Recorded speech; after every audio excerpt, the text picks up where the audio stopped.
Good morning, everybody. How you doing? It's back to the garden here in Michigan, and we're starting off a little late, but let's take a look at the pond we've got. It's gonna have to be netted out. We got some leaves in here, etc. That'll be fine. We'll clear that later after the water settles. We're just gonna put some shiners in there, but we're gonna need some additional shade because they like it cool. And we'll see if we work out with the shiners, but definitely some goldfish are going in here. And if I can get my hands on some native catfish, that'll be great too. My son dug this last year, very proud of him. It's all set up and ready to go. Just have to get some water in it, which is what's happening right now. We're gonna put a little island in the middle so that if a bird gets caught in it, they'll be able to climb up on it, dry themselves off, and fly away like birds do, because we don't want them to drown in the pond.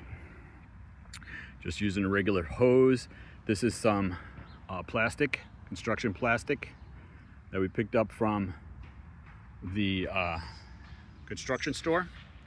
And then it's laid out with some rocks that we had left over from landscaping and other things, like we collect rocks. So there's that's a cement block right there. But these shell pieces and these round pieces were collected when we were out in the, there's some more cement blocks over there. Were collected when we were out working, and we've used the shale to good effect. I think everything's gonna look pretty good. And we did cut the grass around the pond for now, but we're gonna let it grow back, and then we'll have some native plants in here as well to help keep the water clean. See, there's a lot of leaves at the bottom. I think we're gonna leave those initially. Got to get these needles out to keep the tannin down and the acidity down. But we'll introduce the goldfish later this week, and you can come and join us. And we're looking forward to having you with us. And we're so glad we're back online this year. And we'll continue from here. Have a great day gardening.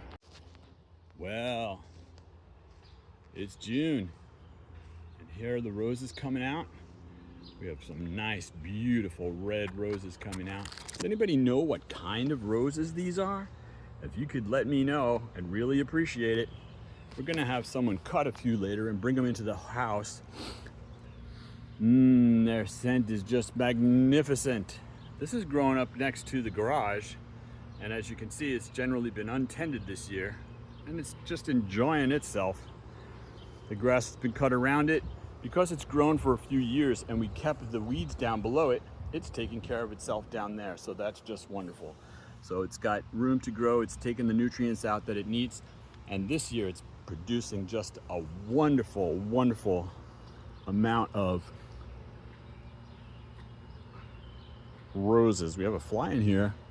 I didn't know that they liked coming.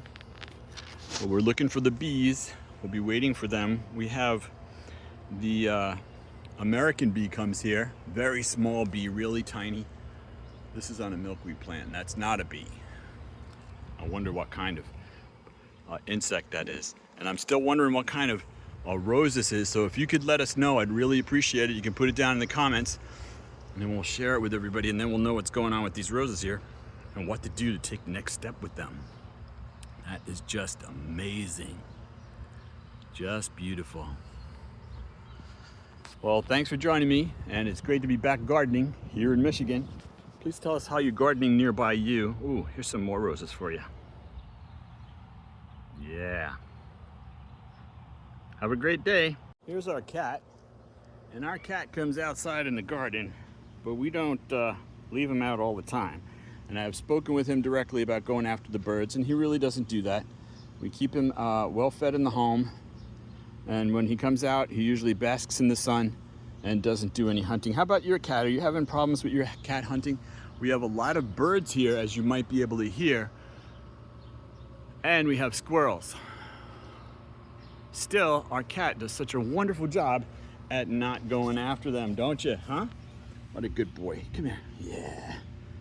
Cats are good in the garden and around the house to keep down mice and such things like that, and he will go after them, but we haven't seen too many mice here. We do get voles, a special kind of vole that lives here in Michigan. If we leave the an area untended for a long period of time, they don't come in the house, and they're really cute. They're really small. They're like this big, which is about, let's go to 2 inches.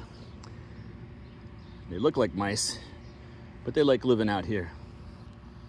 And he's doing a good job today. And we're going to go back to the pond right now. Now, the pond, he likes to look in the pond when the water's got fish in it. So we'll see about that this year. I'm not going to wait for this to get down. I'm going to start taking some of this stuff out now. Using this hand, I just found this in the yard. I just go here and start taking this material out so I don't have to worry about it later. I'm just scooping there like that. I was looking for a net, but all I could find was our tennis stuff for the kids, and I'm not going to mess them up because they do like coming out in the yard and playing that. They play tennis, they play the other thing with the softball, knock it back and forth over the net. Badminton, they like that too. Golly, I thought this was going to be one quick and easy lift out. But we're doing good here. I like keeping fish outside. It certainly is economical. Helps keep down the mosquitoes, amazingly, even though you have water. Mosquitoes land and the fish eat them. Even if they get to lay their eggs in there, the fish take care of them. We're getting the surface material off, and then we'll let it settle down and get some clear water. Ooh, there's a lot in here. And this is from our fine conifers that we have. That used to be the main tree here in Michigan, but that has changed. Most of them were cut down in the late 18th and early 19th century.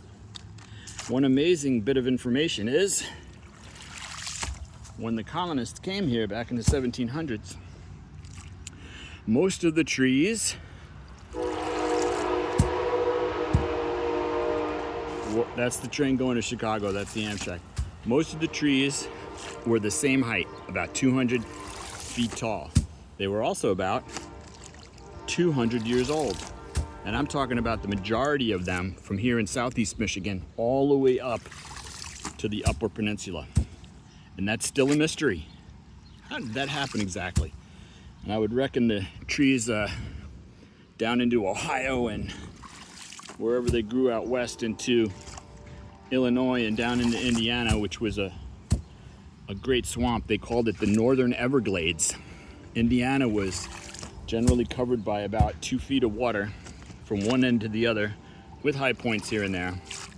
But most of the year, most of the state was underwater until it was drained. Indiana was a giant northern swamp and Everglades. The water would just flow right down. And where would it go? It was on its way to the Missouri and the Mississippi and down into the Gulf of Mexico. So it was actually flowing away from the Great Lakes. Isn't that amazing? So now it flows, I don't know where they take that water. I wonder where it goes. You would think they would have it somewhere, and by they I mean us. Look, it's looking a little better here. Much better.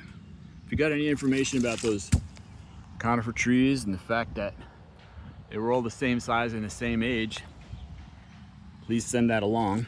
And if you got any other techniques for cleaning out a pond, you can let me know about that too. I'm gonna leave the rest of this on here and let it all settle down.